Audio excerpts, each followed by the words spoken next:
You want to look at this now? Yeah. So voila, what do we have under here? A big lump. A little man coming out of the clay. Well, it's plaster actually. This is the original mold, and this is the cast. So first what we do is we make a clay model, and then make the mold around the clay model out of various parts, and then remove the clay by splitting the mold open, clean it all very well, put something in, an agent that keeps the two halves apart, and then fill it in with a colored plaster so we can tell the difference from one to the other. And then slowly chisel it out so that the original starts appearing again.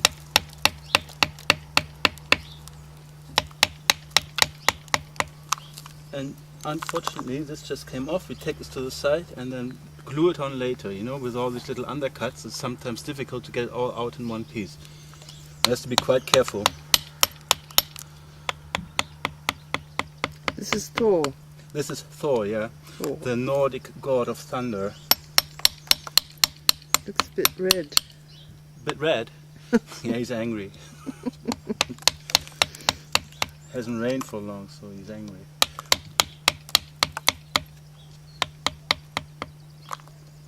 So you do that with a wood chisel, which you use the wrong way round. So it's used like a wedge. You're wedging the things off.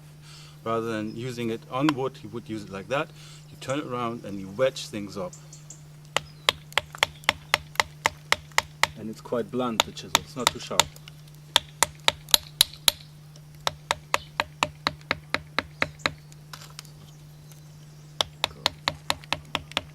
This take half a day or so. Just to get that little bit off? Yeah. Oh my God, you need patience. Well, it was 1 week in the making. And what's half a day, yeah? I suppose. Yeah. There's also other ways of doing this with silicone rubber and all sorts of things, but I still prefer the old plaster way. That's the way they used to do it in the Renaissance times. The Greek used to do it like that. And you have to be quite careful and clever about it, but it's still the best way in my opinion. Well, we won't wait half a day watching you. That's right, okay. Tell us about the other one. Well, the other one, there's two figures. So this is a bust of him holding his hammer over his head and looking very angry, yeah, like he was to strike down. There's runes and all sorts of ornaments on his armor, and he's in full attire, like war attire.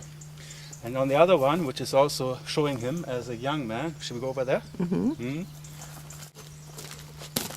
Right.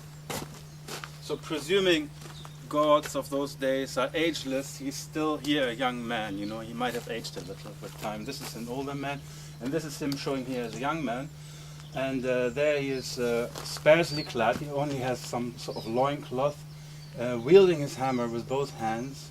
But he's got his helmet with wings, with eagle's wings on. And this is the maquette for that.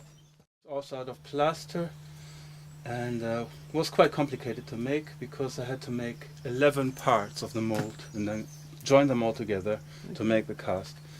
And this frame here is the actual dimensions of the stone that I had, so I could see best way to fit him into the stone, yeah? So I could move that thing around, see if it works like that, or see if it works like that, and then found that the best way to put him in. Okay. Still very tight. Well, I love the moquette, but this presumably is going to look quite like it when it's finished. Presumably, but there's some, you can see some differences already. The tilt of the head is not going to be the same. Good. Yeah, no, I'm not having a good day today. It's Monday always, you know. I need until the afternoon to get Monday morning blues. Monday morning. No, it's difficult to let yourself fall into the word, if you know what I mean. Yeah, I surely do.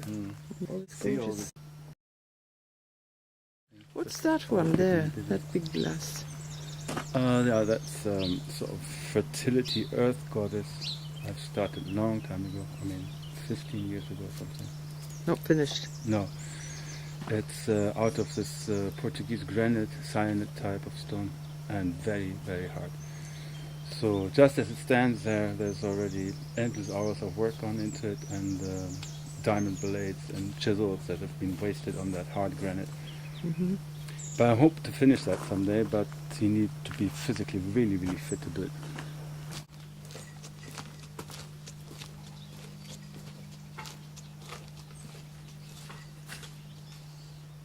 Cup of tea.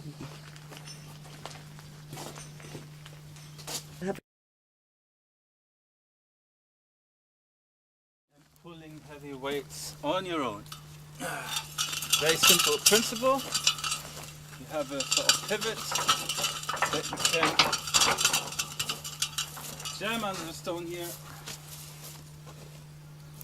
Sit it on. Whoopa. God, That's the hold now. Yep. that looked heavy. There you go. And then, How much does that weigh? not much. Oh. You lift it up, but you could do it up to 500 kilograms That's on your amazing. own, and then pull it wherever you want it to, and have it already on the height that you can then move it to a workbench or something like Fantastic. You made that yourself. that. Yeah, but I didn't invent it.